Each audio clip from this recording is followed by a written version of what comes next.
AITA for cutting ties with my stepchild after they turned their back on me during my lowest point? This story is long, but I need to explain everything.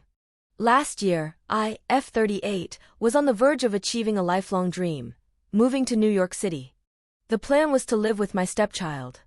Our relationship wasn't great, but we'd made these plans months earlier. They had started dating my best friend from college. For context, I went to college in my 30s, so my friend was closer in age to my stepchild. They assured me it would be fine. I didn't have a job lined up yet, but they said it was their turn to help me since I'd done a lot for them over the years. After their father passed, they lived with me full-time and I raised them. I trusted them. We had been inseparable since they were 6 years old. Their mother had given up custody of them when she divorced their father and has since gone to jail. Things were okay at first. I spent every day applying for jobs, determined to pull my weight. After about a month, I found one. It wasn't my dream job, but it had decent pay and health insurance. I was thrilled. It felt like things were finally falling into place. Then, just days before I was supposed to start, my mom died suddenly and unexpectedly. My world fell apart. I had to leave to be with my family and handle everything. There was no choice. When I got home, I realized how much I was expected to take on.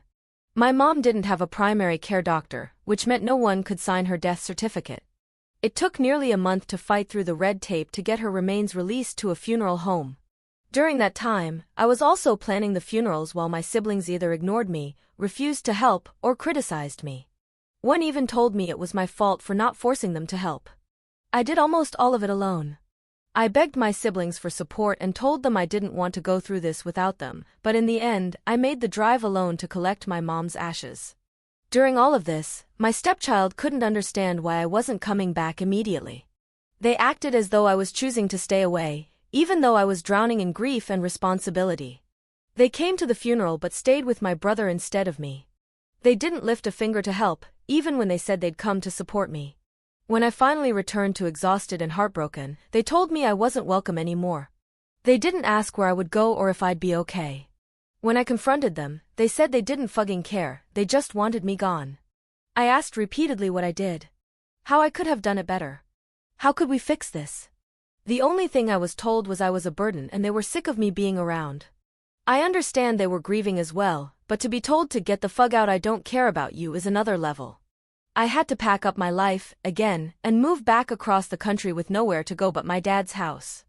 I lost everything, my job, my dream, my friendships, and my relationship with my stepchild. My best friend, who they were dating, said nothing to defend me or check in on me and hasn't spoken to me since. This wasn't just a bad moment, it was traumatic.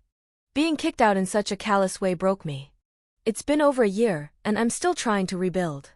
I no longer have a relationship with my stepchild, and honestly, I don't want one. They've shown me exactly how little I mean to them. But here's the thing, my family still talks to them and constantly tells me I'm the one at fault for everything that happened. They say I caused all the issues and act like I'm the problem for cutting ties. So, am I the a-hole for cutting them out of my life?